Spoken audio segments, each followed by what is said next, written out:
The Merriam-Webster Dictionary defines ally as one that is associated with another as a helper, a person or a group that provides assistance and support in an ongoing effort, activity, or struggle. In recent years, it's been adopted to specifically to a person supporting a marginalized or mistreated group. But being an ally means actively supporting and advocating, even if you don't share their specific identity. It means understanding and empathy around challenges they face and taking action to address systemic inequalities. Allyship is not just a label, but a commitment to ongoing learning and action. But in today's world, you might feel like a bystander, someone who is afraid to speak up, and social media makes it easy to say you're an ally without doing much more than that. It is Pride Month, and today we're going to talk about what it means to be an ally. We'll hear from allies in action, we'll hear from members of the LGBTQ2S plus community, and hear about what they want and what they need. We also want to hear from you. How have you found ways to be an ally to people in your life who need it? And with that, what lessons have you learned along the way? Maybe you stepped in it, it happens, and you came out with a teachable moment. And if you're in a community that needs more allyship, we're also here to listen. Call 1-800-716-2221 or email us bluesky@cbc.ca. We do have two guests in our Saskatoon studio today to help us navigate the conversation.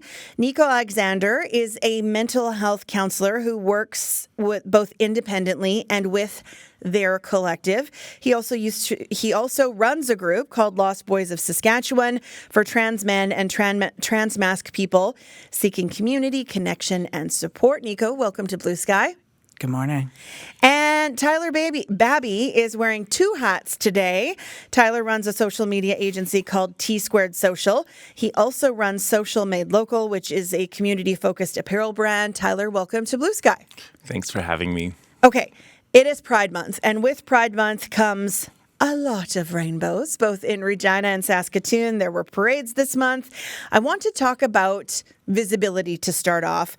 What do you make of all the rainbows around Pride this month? Nico, let's start with you.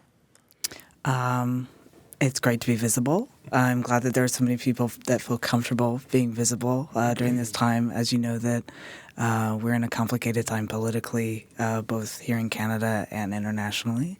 So I always love to see people who feel safe enough to be visible, but you do not have to be visible to be safe, right? Tyler, what about you? Yeah, I always kind of feel like Pride Month is sort of like an open house for queer folks. So as someone who does advocacy work, both volunteer and also paid work, Pride Month is one of the months where when I see rainbows, to me it just sort of feels like we're sort of like putting on a show a bit to invite people into the conversation in a way where I'm generally more comfortable to offer advice and insights in more of a in-kind capacity.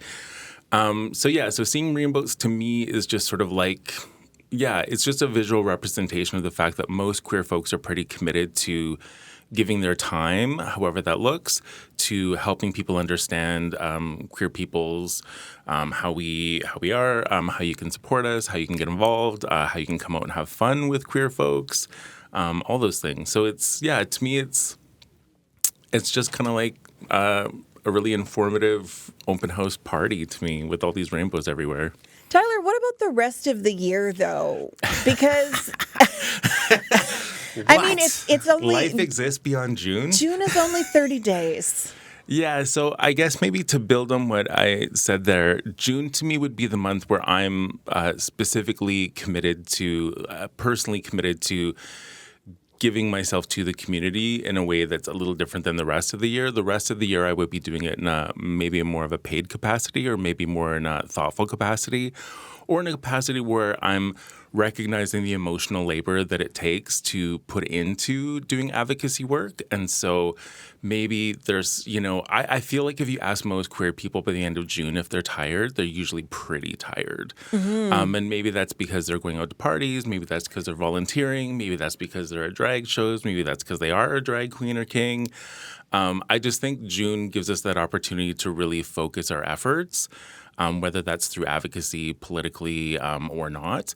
And then the rest of the year, we continue to do that work, but I think we do it more so within our own communities and, obviously publicly. But I think June, like I said, to me is more that open house. So like, if you think about listing a house, your open house is where you kind of invite everyone. And then the rest of the time, it's like it's still on the market and it's still happening. But yeah, that's kind of how I view Pride Month. Pride Month is the month where I'll say yes to more things than I normally do. That is one of the best analogies I have ever heard to describe. Not that I would compare queer people to selling a house. No, but the understanding of it's a busier time too, both in, the entertainment and fun side of things, but also the emotional roller coaster that comes with maybe sharing your story over and over and introducing people to people maybe they've never met before or never encountered before. And it's both the time and the busy factor with the emotional roller coaster of it. Yeah, and one more thing that I want to add, if you talk to anyone that does any work with like any Pride committees like Saskatchewan Pride or Queen City Pride, they're working on Pride all year. Mm-hmm. So just because they're throwing the events during June doesn't mean they're not planning these things like next week. So they're going through all their feedback and data and then planning the next year and getting their board in line and stuff. And it's the same thing with me, even with things like my T-shirts. Like I started my Pride T-shirt design in December. So I mean, this is not to say that June 1st I like put on my Pride hat and do it. Like we're doing the work all year, but I think June is the month where we like showcase things more freely. But what you're saying is the first week of July, don't text me, don't call me, don't bother me, leave me alone. Just bring me food or bring me coffee or help with some self-care and recovery. Feed me and tell me I'm pretty and that's it. I mean, that's all here. I think actually Lost Boys is having like a Pride recovery event almost. It's going to be bring your own bread in the park. And I said to my partner and co-facilitator Lee, I was like, people are going to want to maybe crawl out of their houses very slowly after Pride because everybody just kicks it into high gear, Yeah. In the best way, but also so tired when all is said and done. Yeah. Tyler, let's talk about your T-shirts. Let's talk about it. Because you had a post giving reasons for why people should wear a Pride T-shirt, and not just in the queer community. For people who don't follow you on the social media, can you give us another version of that? Yeah, so the post that I made was 5 reasons why wearing a Pride shirt matters. And the gist of that post was just that, a lot of times people think, just buying a Pride shirt is buying a Pride shirt and it's fun and it's cool, which it is. But I think a lot of it also focuses on, when you're someone who's involved in activism, there's nonviolent activism, which is similar to wearing a T-shirt, right? So if you're wearing a T-shirt and, somebody comes into your place of business and they are a queer person, they see your T-shirt, it's just a visual signal for them that they can feel comfortable. It also just normalizes queerness. There's a lot of stuff that just wearing, a rainbow, lanyard if your company is giving those out or whatever, like wearing those things can be a real signal to folks that you are someone that they can be comfortable around. And this is something that, maybe a lot of cis hetero folks don't think about, right? But even for me, like I'm looking to get a handyman to come over and do something at my house, and I'm nervous about bringing someone to my house that may be homophobic, right? So I'm alone with a stranger in my home that may see a piece of artwork that they don't agree with politically or whatever, and then I'm now in a situation of feeling uncomfortable or whatever. So I think, when people put, maybe on their website or different places, visibility that they are supporting certain communities, it certainly can do lots for different folks to feel safe to engage with that person or that business. So, yeah, that's kind of the gist of that. It's interesting you say that because I am a marriage commissioner in my other life, like when I'm not here. And I've just assumed that people would assume that it's fine, that anyone can reach out to me. But then after having gone through a number of ceremonies, the number of times that people have said it's so good to find someone that you feel comfortable with because you don't know when you're reaching out to someone who's a commissioner what kind of response you're going to get. And to me, obviously, it's fine, but it's not always fine for everyone. And I'd never thought about that in that way before, of maybe that I should make it a little more obvious to people that I'm willing to work with whoever. I mean, if you want to get married, that's your choice. I feel like that's a decision enough, and that who you're marrying is none of my business. But anyways, I'd never thought about it in that way before. When you see, I mean, it's a business for you, but when you see your shirts or other companies, I know Hard Press does Pride t-shirts in Saskatoon as well. When you see those out in the wild, do you comment on them, or do you just have that little internal warm, bubbly feeling? I mean, it depends on who it is. Like, if it's a total stranger, I might not like intrude on their space. But I mean, I feel pretty embedded in the community here, and I've worked with lots of folks around the province, especially through some of our photo campaigns and whatnot.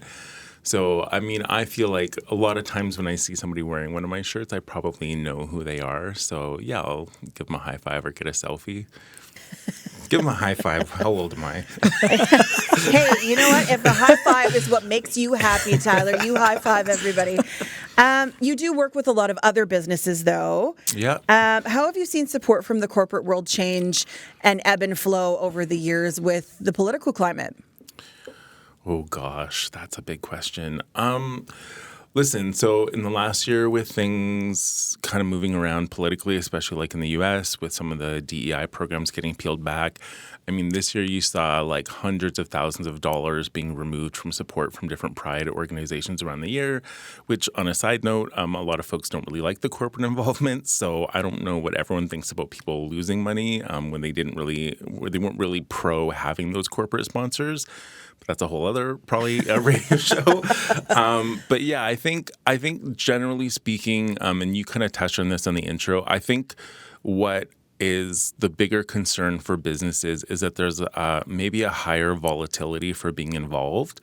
So when people are, supporting a queer initiative during Pride, or they are, maybe like raising money for a certain organization, sometimes folks are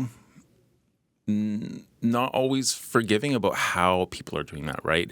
That they're doing it the right way, that they're donating in the right way, that they're supporting in the right way.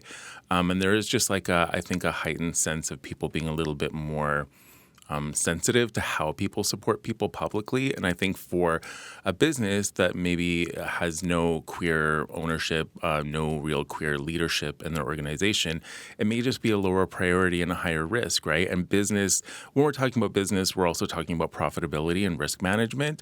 And when the risk goes up and the reward goes down, then it just becomes a less attractive thing to get into. And I honestly don't think it's about people supporting queer folks less. I just think from a business perspective, and this is purely business, some people are just, having a tough year financially, and they don't want to put something out there that may cause them even more financial hardship, or may make a post and then, all these people gang up on them, or, and it's not even just straight folks. Like, there's queer folks that'll jump on businesses for not supporting in the right way, right? What is the right way? You've said the right way so many times. Oh, God. I didn't know, is the right way and the wrong? I think the wrong way might be more obvious than the right way. But can you give me an example of some of the right ways to support and donate? Like, or is it dependent on the community and the person? Yeah, so if you're doing any sort of advocacy or activism work, there's sort of a sliding scale, right? So on the far one side, you have people that are actively trying to harm that group. In the middle, you have people that maybe are putting up a rainbow sticker, and that's like about it. And then on the far end, you'd have people like me and Nico that are like involved in the community and doing things and advocating, and Nico going to City Hall to talk about sanctuary cities and all these types of things, right? I'm probably in the minority when I say this. I'm not really offended by someone that puts up a rainbow sticker and there's not a whole lot behind it, because I think that's sort of where people start. So if somebody throws up a rainbow sticker, but they haven't really sat down and like reflected on their, policies with their employees or their customer service policies, I'm not really offended by that, but there might be some people that are, not really hyped up by the fact that you're putting up a rainbow sticker, but you're not really doing any work behind it. To me, I feel like that's where people start, and I hate to see somebody dip their toe into advocacy work in the queer community and then get immediately kind of slapped on the wrist. I would rather see those people being given some support and being given maybe some resources or that. And of course, that's also on that person in that business to take those initiatives.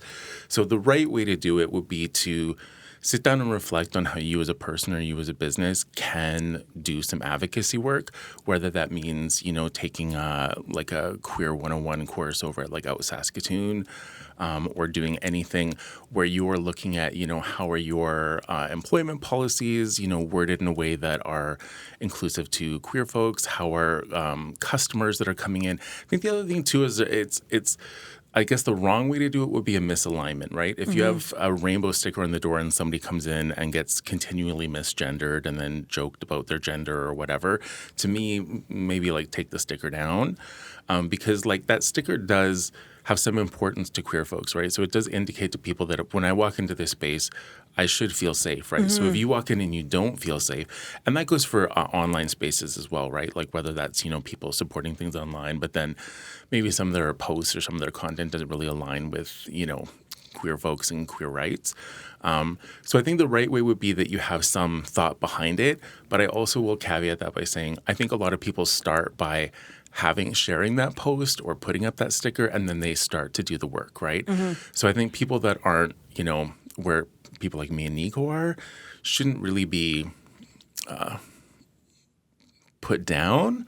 I feel like there should be more support for those folks to try to like bring them up instead of like push them back towards, being silent and being, more actively harming. But I think I'm probably in the minority on that. I think most queer folks that I know are not interested in people doing what you would call like performative allyship. Okay. Yeah. I would offer, too, that if you are in that category and you are at the stage where you're putting the sticker on your window but you don't know how to really be an ally yet, or maybe your policies, don't reflect inclusivity as much as you would like, there is no shame in cold emailing advocates that are sort of putting their neck out there like Tyler and I, organizations like Out Saskatoon, and say, hey, I've got a business and I don't know what I don't know. Could we consult? One of the biggest ways you can actually support the queer community is to pay for those services, because this is knowledge that, we discuss day in and day out, live. We know how to make your space safer on almost an instinctual level. It is very for your benefit as a business, as an organization, to have somebody come through and say, okay, walk me through your user experience and I'll show you where there might be pitfalls for this person, this person, this person, how you can make it safer for all of us. That's amazing. Thank you for sharing that. I think some people are realizing now that maybe they don't know what they don't know, or they thought that they were doing enough by simply putting a sticker on the wall. Nico, I want to talk to you because you have had quite the interesting journey up in Saskatoon doing the work that you're doing. You are originally from the States. Yes. Walk us through the journey to who you are today in a Reader's Digest kind of version. I mean, I was born on this day, and no, just give us a sense of how you ended up where you are in Saskatoon. Sure. I'll try to keep it short. I will say right off the bat that as with any sort of trans or queer journey, there were always signs when I was younger that this was my identity, but I did not have the language for it. And so I went through much of my life being very confused by various things, or why I didn't align in certain social circles, or why I just didn't, get certain things.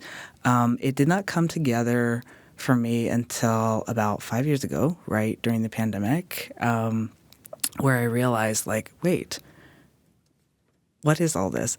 And so when I started, well, you're kind of wondering how I wound up in Canada, right? Yeah, I mean, so I should roll back just a bit. Okay, so I was a social worker in the States, and then got married, had my children, and was living a family, life. And there was always, something kind of in the back of my mind where I, kept looking, and things just sort of felt not quite right? And what wound up happening for me was I immigrated with my family here. My spouse is from Saskatchewan, and we moved here just before the pandemic with two small children, 2 under 2, I believe, at the time. So it was That's brave. Quite a journey, yeah. And then during the pandemic, unfortunately, my relationship did, dissolve.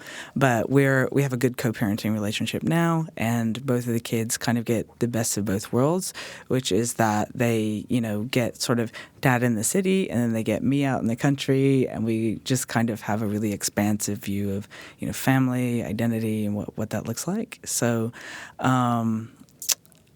when I first came out, it took me quite a little while. I was out online for about a year before I was brave enough to come into my community here in Saskatoon. And I did that through a group that Out Saskatoon once ran. I believe they're picking it back up, called Gender Revolution. And when I tell you that it took me months to even make a comment online in the private Facebook group, I'm not kidding. I was very, very nervous. So to all those out there that, are in that position, do actually reach out to those. Do you remember that day? Do you remember the day you were finally like, I'm gonna do it? Yeah, it was terrifying, right? Because it's such higher stakes when it's in your backyard. That's the community you're trying to engage with, versus online, where if something goes wrong, you can just sort of recuse act yourself like it didn't happen. Yeah. But I really did. I had it was on my heart very much to engage with people that I could sit down with in person, and that I could have that sense of community, that I could have friends that I, could visit in real life. So I did that. And at the time, Gender Rev was running online meetings, and they had a different topic that they talked about every week. I found it really encouraging that it was that easy. I could engage from my home. And so once everything started opening back up from COVID, they started having in-person meetings, and I went and I met a lot of people who are now very good friends of mine, and then wound up running that group for a time. And from that, I was inspired to sort of, I guess, quote unquote, import my degree and make sure that I could get registered here as a counselor. And I knew then that I wanted to exclusively work with genderqueer people, that this was very much like my sort of passion for showing care for community in this way. Nico, do you remember going to that first meeting in person? I think there's something so different about the relationship, the parasocial relationship you have with people online versus seeing those people in person. Oh, 1,000%. I was terrified. It was like making that first comment all over again. Yes, absolutely. Because once again, it's higher stakes. It's I am now in my own backyard. I can see, these folks in the grocery store. They can see me. I'm being perceived. What's happening? It becomes real, but in the best sense, really, because you are finally connecting with other human beings who are going through really similar experiences, folks who want to understand you, but also want to be understood. And there comes connection, right? What inspired you, though, to go from I have revealed who I am to making friends to now leading groups and having that counseling and being a leader in the community? It's in a very short period of time that you got real comfortable with being uncomfortable. Yeah, that's just my personality, honestly. I never do anything halfway. And I'm sort of the exception rather than the rule. I wind up being somebody who will talk about almost anything involving my gender journey. A lot of people really enjoy their privacy and are like, oh, there's certain subjects I won't talk about. I wind up having a really wide range of things that I'm comfortable with. Okay. I want to talk about allyship, and I'm going to bring in another guest in a minute. But first, I want to share what this week's This is Saskatchewan podcast is about, because I spoke with Jada Yee. The Regina dad of 4 first stepped onto the stage in 2023 as part of the Walk the Walk fundraiser to connect with his 2 trans children. Walk the Walk raises money for Lulu's Lodge in Regina. It's a safe space for queer and trans kids who've been kicked out of their homes. 2 years later, Yee continues to perform as China Be Deadly because it's fun, but also to be visible, vocal, and an ally in action. Here's part of our conversation.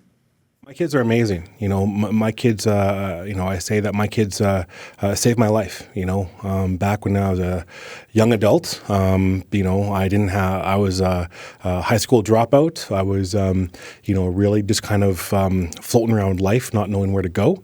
And I had a child very early, and my child gave me purpose in life. And so I said, whatever I do, I'm going to be this kid's role model. So I better do something positive. So I went back to put myself through university as a mature student, got my certificate and diploma, and all the way up to my master's in business. And my children are my life, and everything I want to do is to show them that they're loved and appreciated. And I try to see things through their eyes. That's what makes me a better person. 2 of your kids are trans. Yes. When did they share that with you? So the oldest, her name is Jill now, and she revealed herself. And I always say reveal because when I was talking to the community, they said, we don't come out because we were never in. So we reveal ourselves. And I was like, that's amazing. So my oldest revealed herself late in life, when she was about 20. And, it was a conversation that my wife had with me. And, when it came, to the realization that I have a daughter, I wanted how to be a better ally. I always thought that I had that respect, but I always wanted to make sure that how can I go extra? How can I make sure that my daughter knows that I got her back? And so I put myself into kind of support. I was in different kind of support groups for parents as to how can I be a better ally, but a better parent. And it was just for me, it was just a great moment. But I talked to her and I said, how long have you thought about this? And they expressed ever since she could remember. And so I realized, and through my support groups, when you're two-spirit, you're born that way, right? Your brain comes pre-programmed. It's like a computer. And so I was like, yeah, that makes perfect sense to me, right? And so I wanted to make sure that as a parent, I wanted to make sure that she knows that I got her back. And then it was a couple of years later when my second, she's a twin, or he was a twin, and he expressed that he has these, he believes that he's a male as well, and his entire life up until 13, I just knew. Really? Oh, absolutely. Yeah. He was always a tomboy. He was always the, his twin is a diva, and he was always just a tomboy. And so when he said, I'm like, yeah, it's about time, but I wanted to give him that respect to come out on his own, to reveal himself on his own. And so I said, okay, well, let's kind of get you started, right? Was it something that you saw because you had a different lens because of your daughter, and you were like, okay, that's fine, Yep. Moving on? Did it change your relationship with your kids? I think it got better, actually. Yeah, I think it got better because it allowed me to really be more open with them. Growing up, being a macho male, right? There's language in there that I used. It's like, don't act like a girl, right? It was demeaning. I don't use that no more, right? And so, and I always tell them they're my heroes. It takes a tremendous amount of courage to reveal yourself, to live your true, authentic self at that age, but also in this type of environment. So that is what allyship looks like for Jada Yee. Jada Yee is a straight drag queen known as China Be Deadly. Obviously, not everyone is going to become a drag performer, but I'm curious about allyship to the queer community and what it looks like in your own circles. And I do want to say that Jada also in the podcast, which is This is Saskatchewan, talks about how carefully he considered continuing as a drag queen because he didn't want to be seen as a straight savior coming in to save the community. And it was actually other drag performers that insisted that he stay because he is a queen. And so I hope you will listen to the podcast and get the rest of that conversation. Before I bring in my next guest, I'm curious, Nico and Tyler, hearing what Jada had to say. I don't know if you've seen Jada perform, but what you thought about what Jada had to say about his kids. Nico, why don't you go ahead? Sure. I really enjoyed what he had to say about revealing rather than coming out. I tell everyone that coming out, the traditional coming out is not necessarily coming out to the community at large. It's always sort of a coming out to your community. It's exactly what I did when I took the step of going online and in person. That's what coming out is. And there is a lot of risk with revealing yourself to the greater community in the political environment. So I would agree with him that it's quite not necessarily brave, because I don't like the word of brave, but there is some courage involved with revealing yourself to the larger community. And yeah, I'm impressed. I always love to see supportive parents. Tyler? Yeah, I think lots of times when we talk about allyship, we focus on, the rainbow sticker on the front of a business or social media post. But I think we oftentimes don't focus on some of the allyship that happens within families and within friends and within interpersonal relationships. And I think that, that was just really cool to see, especially someone from maybe an older generation that didn't grow up with some of the tools to understand and accept these things, that he was able to go out and find some of those tools and educate himself.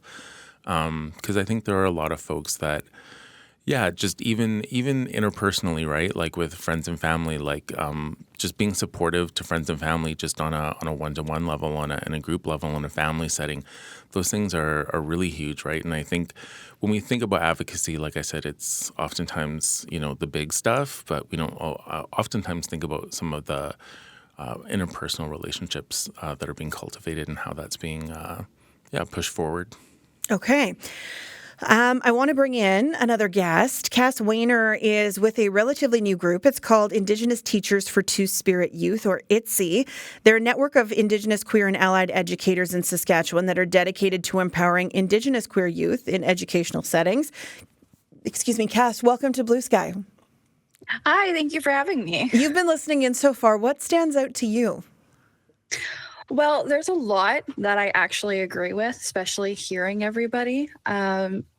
With tokenization, I remember on the phone call, we were talking about it, and I was like, yep, that's exactly it. And hearing the story, I'm like, oh, it warms my heart to actually hear supportive parents. It's beautiful. How did your organization get started? Well, it actually started with our co-founder.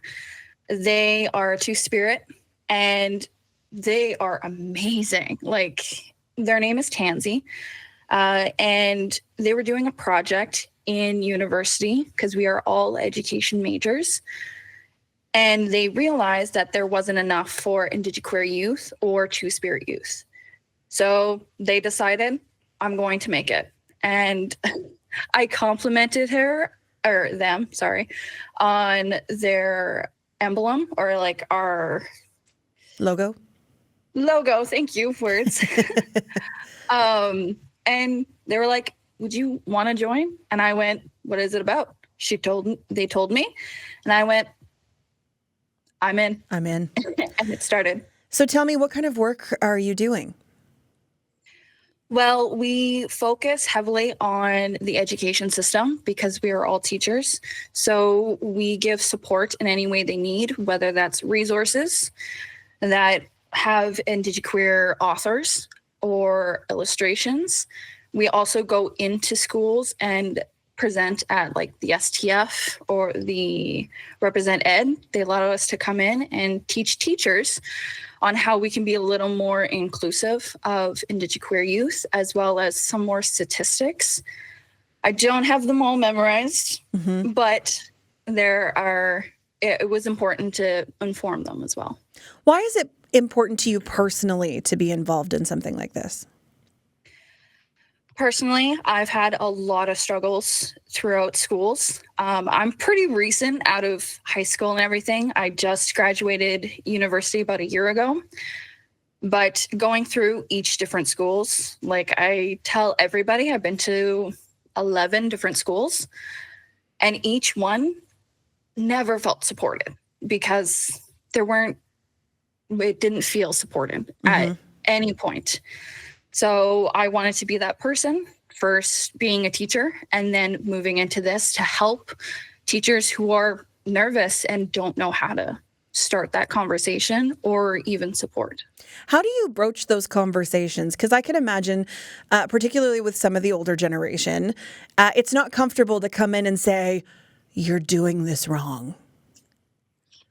Well, exactly. And I think it's more about, instead of being like, you are wrong, because that'll start It's not helpful. A wall. Yeah, not helpful Exactly. language. Yeah. Yeah. So it's more of, I have a question for you. How do you propose we do this? You know, like you're the expert here, you know, you're an older generation. Like, how do you feel that things can change? Allowing them to be a part of the solution. A lot of the times, I will say, we've been pretty lucky with some of the older generation, especially teachers who are like, I want to do it, but I don't know how. Mm-hmm. And being more inclusive of everything and being more open to that conversation. You are recently out of the education system in university.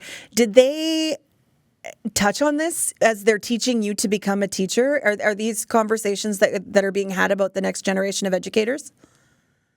I want to say that one's a bit more iffy because depending on the professor, they were really into it and some of them are not.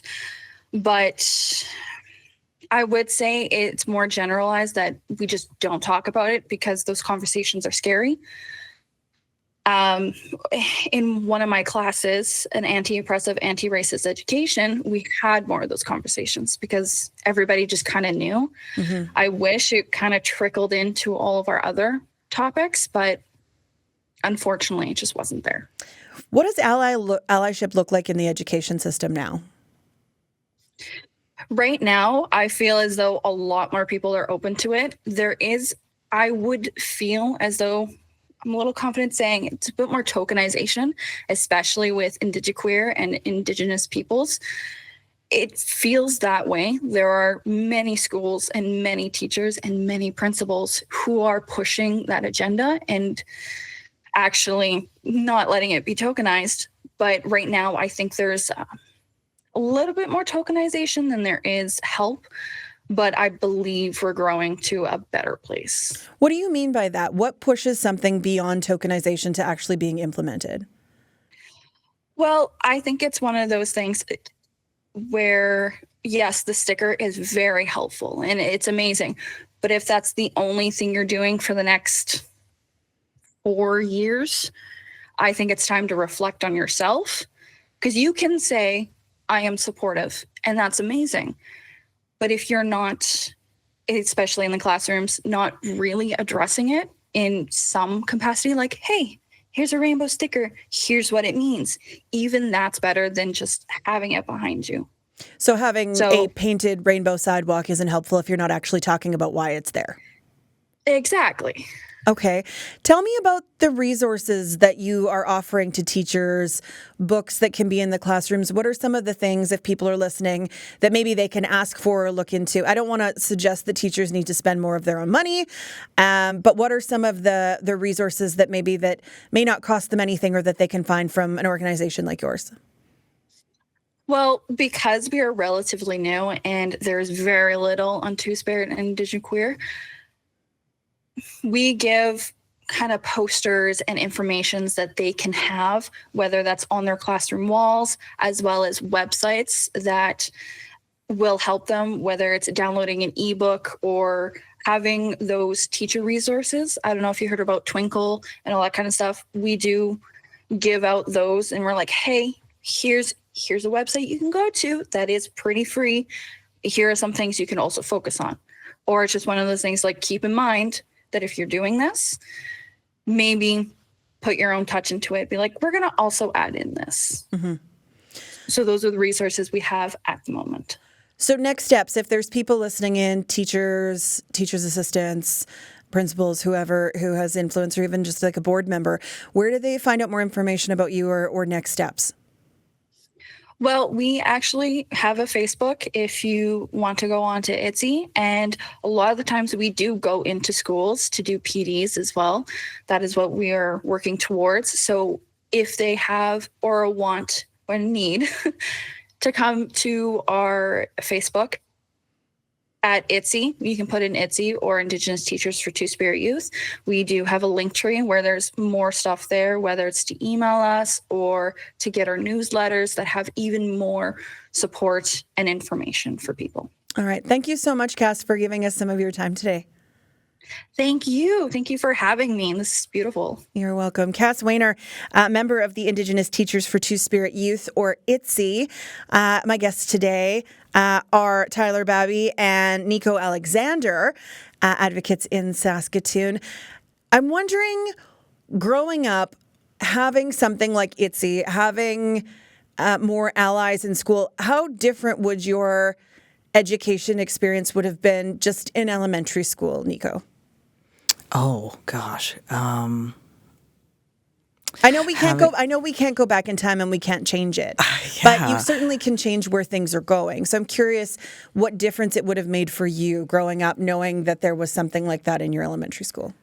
Honestly, having the language at a younger age and having support would have made all the difference for me. I talk about it within groups often, that there is a quiet grief that happens when you transition later in life, and that the earlier people are given resources and ways to express themselves, the more grief you save. Because when I came out, I was 30, so I had already gone through one puberty. I had gone through all my schooling and my 20s, which, looking back, I would have loved to have experienced those milestones as my more authentic self. Right. Mm-hmm. And there's still lots more life to live. Like, that's not to say that my life is over, mid-30s. But it would have been You missed really a lot nice. of milestones. Yeah, it would have been really nice to have that earlier in life. So I would say that the more that we can have schools that can at least give language and give some supports and do the best that they can, the better. Tyler, what about you? Okay, so to give you context, I was in high school and elementary school before the internet. So I think, having something like that would have been really great and really foundational for sure. I think, the internet does provide young folks with a lot of different resources. I know some of my friends came out because they watched, 100 videos on YouTube of people coming out and stuff, and that's how they kind of found the language and the sort of like framework around how they wanted to do it, because they saw other examples. I certainly didn't have that as a resource. That's intense, though. That's a lot to take in to try and figure out how you're going to find the words.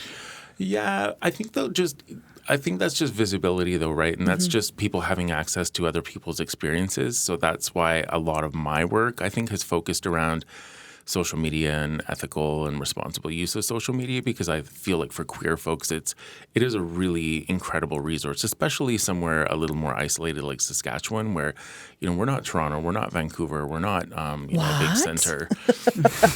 Shocker.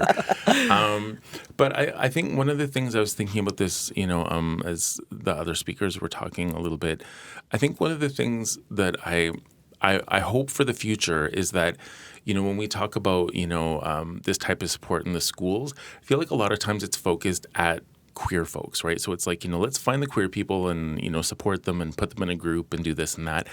I kind of wish that some of this was just included in the curriculum and it was just more normalized and it was just not just for queer people, but for the community generally, right?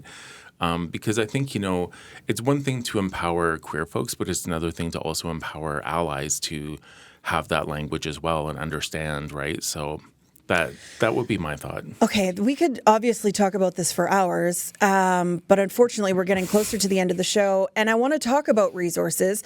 Nico, you have some really incredible resources for people. You're running that Lost Boys of Saskatchewan group.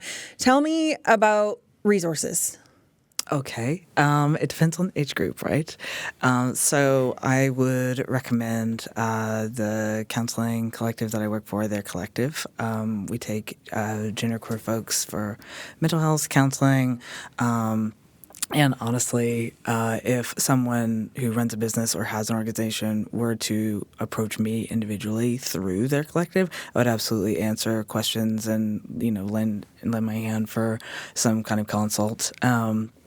Also, Lost Boys, which you mentioned earlier, is sort of my pride and joy right now. I really enjoy that space because I created that space for other folks like me who were looking for a more masculinizing space. We do have some gender neutral spaces. I believe that there's a new one coming up called Queer Compass, which is going to be an outdoor group for gender diverse folks. Yeah, it's going to be really cool. Saskatoon is always kind of the lighthouse in the community that people, look for. So they have various programming that goes on. And they've got a lot of core programming. Yeah. Okay. The show today was about allyship and what is an ally. And I know there is so much placed on the queer community, on the BIPOC community, on any community that needs allyship to say, we need this. But I'm giving you an opportunity here to tell it like it is. What do you need right now? What does the LGBTQ2S plus community need right now from people outside the community? Please don't swear. I'll take this one. I'll take it first. Please don't swear. From a mental health standpoint, when I was thinking about coming on the show, I wanted to really get to the core of how I could make a difference for listeners and something that was more tangible that they could get their hands on. So I think the number one thing to be thinking about if you want to be a better ally is to learn to decenter yourself in any time you're in that position. So accept that you are going to mess up. It is going to happen. You're going to step in it. Everyone's had pie on their face, myself included. I've had pie on my face within the community. I've had pie on my face in, BIPOC community. Everywhere you go, you're going to make mistakes. And you have to really get comfortable with being uncomfortable, right, in those moments. It is okay for you to be imperfect, because I think especially as a white queer, if I speak for myself, that we as white folks try to perform perfectionism, right? And if you sort of try to decolonize this viewpoint and say, hey, not everyone's staring at me, because that's what the ego is, right? Ego is not necessarily, oh, look at me being so great. It's also, look at me being so awful. So even when you make a mistake and you're like, oh, I'm so sorry, and you repeat yourself over and over about how sorry you are, you're still making it kind of about yourself, without necessarily meaning to.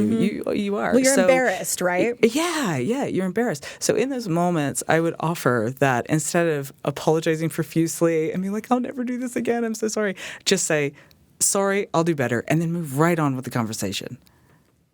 That's great advice. That's really great advice. And I think in those moments where you're apologizing, you're hoping someone will make it better for you and say, "Oh, it's okay." Yeah, then move on, right? And that's where it gets awkward on the other side, because it's not okay. Yourself. Yeah. Yes. So right. I would say in any sort of allyship, whether it's with queer folks, whether it's with people of color, you need to be really mindful of how you might be centering yourself in that conversation.